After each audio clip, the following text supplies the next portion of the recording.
Hi, it's your girl, Ada Shakara, and I'm back with another video. As you can tell from the title, today we'll be talking about how to land your first engineering internship. Because honestly, the first one's the hardest. Can we be real? Yeah, it's the hardest. So if that's a topic of interest to you, be sure to stay tuned. Don't forget to like, comment, and subscribe. So let me start with a little bit of ranting because some of these recruiters be having us messed up, right?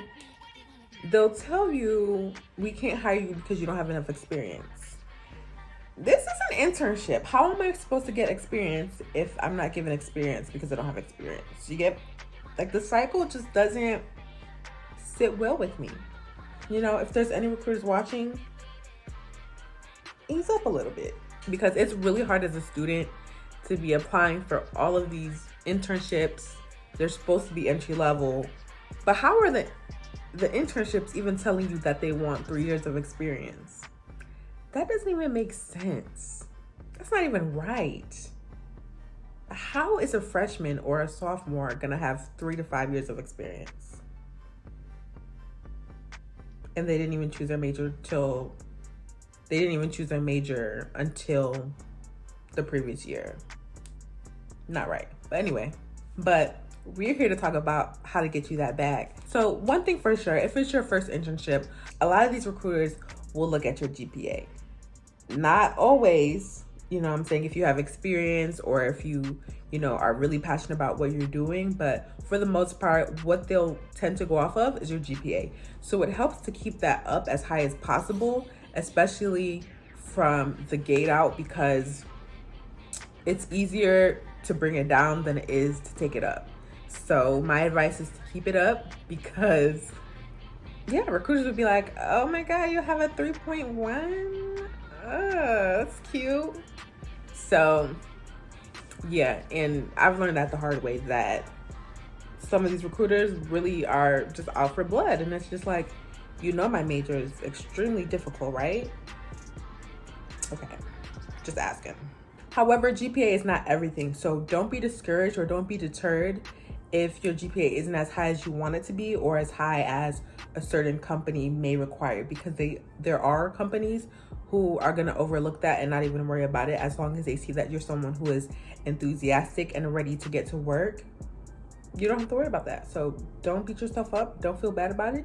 Just get to work where you need to and bring it up. Another tip is making those connections and networking. So a big component of getting those jobs is just who you know, who you cross paths with, who you shook hands with, who you rubbed elbows with, that just like your aura, like your vibe, like your personality, that are willing to give you a chance and say, you know what, I kind of like them. I'm gonna give them this job. I'm gonna pass on their resume. Those are things that really helped me out. Having friends that would, relay the message for me to get the job, or having someone who I met at a career fair that was like, she was kind of cool. I'm gonna consider her. Things like that. So just being personable, being someone who is not afraid to speak to people and speak eloquently about what you have to offer, what you're looking for, and just having that confidence, like, hey, I'm here, I'm ready, hire me. Some great ways to network would be LinkedIn is cool. There's a lot of competition on LinkedIn because a lot of people are just clicking connect, messaging people.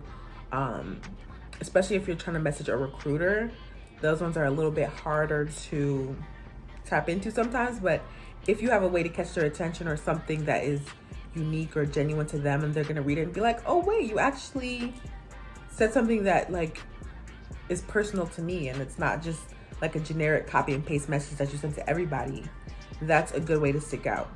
Also, conferences and student organizations. So for me, y'all know me, National Society of Black Engineers was a big organization that I'm a part of and was a part of really heavily in undergrad.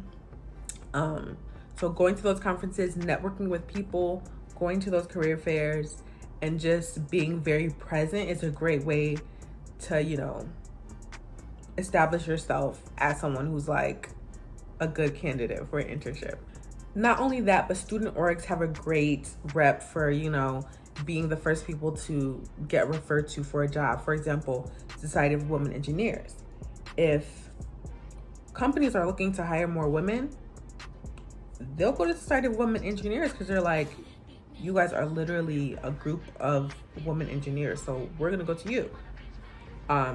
Just plain and simple. Same thing with if they're looking for Black engineers or if they're looking for industrial engineers, mechanical engineers. A lot of times they like to go straight to the orgs that have all of those people. So those are really good ways to like get yourself into companies that are looking for more diverse candidates.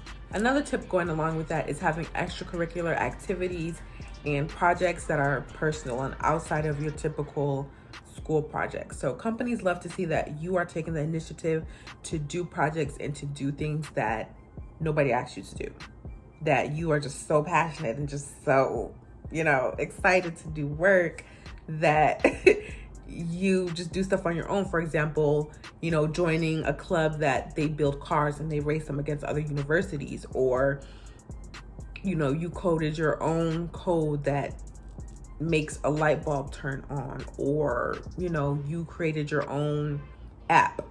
Whatever it is, just little things like that. Okay, not little things, just big projects like that. They love seeing stuff like that because that tells them that you're someone who is like self-motivated and you're someone who's like, okay, I'm ready to work, so that's something you could do if you're really just trying to get a job, but you also want to look good on your resume. That's definitely something I wish I did more of, but school is just so stressful in itself that I wasn't really thinking about doing all extra stuff. I'm trying to pass my original classes as it is.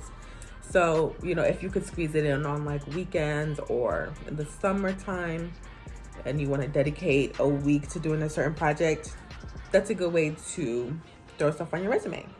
And then of course you have to apply early and often. So you might apply to 20 job postings, but 2 people will call you back or 2 people will send you an email. And sometimes it's just about how many places you apply to. You have to think each job posting you apply for might have 25, 50, 100 people that also applied. So I would say for sure when you apply, make sure that your resume reflects what they want to see. So you look at their job description posting and you say, okay, y'all want this? This is what I have, and try to really tailor your resume to the same verbiage that they use. So if they're like, we want someone who can do these analytical practices, who can use these softwares, who know how to do this coding language, etc., put those same words in your resume. Like, they use all of the applicant tracking systems that will scan your resume based on their job description to see if it's a match. So I would always suggest like really trying to tailor your resume to each job posting that you're really interested in. And a lot of times it is a lot of work, but it really makes you a better candidate and a better match for them because all they do is scan your resume at this point. So I would say tailor that resume. This last one kind of goes with the networking and meeting people aspect. I would say go to the events that your university may hold. So sometimes we have companies that will visit the university to talk about their company or to do a hiring event or, just to network. Go to those. Really go to those because a lot of times you will run into those same recruiters and those same campus engagement people many times. And if they see you multiple times, they'll be like, okay, you're kind of serious. We see you. I remember you from last time. When they see that, they're like, we're going to consider her. We're going to pass her resume on. So definitely try to make yourself present as much as possible. It's a good look for recruiters. It's a good look for people who want to see who's persistent and really interested in their company. So those are my tips. Those are things that helped me to land my first internship and helped me to continue to gain more as I went forward.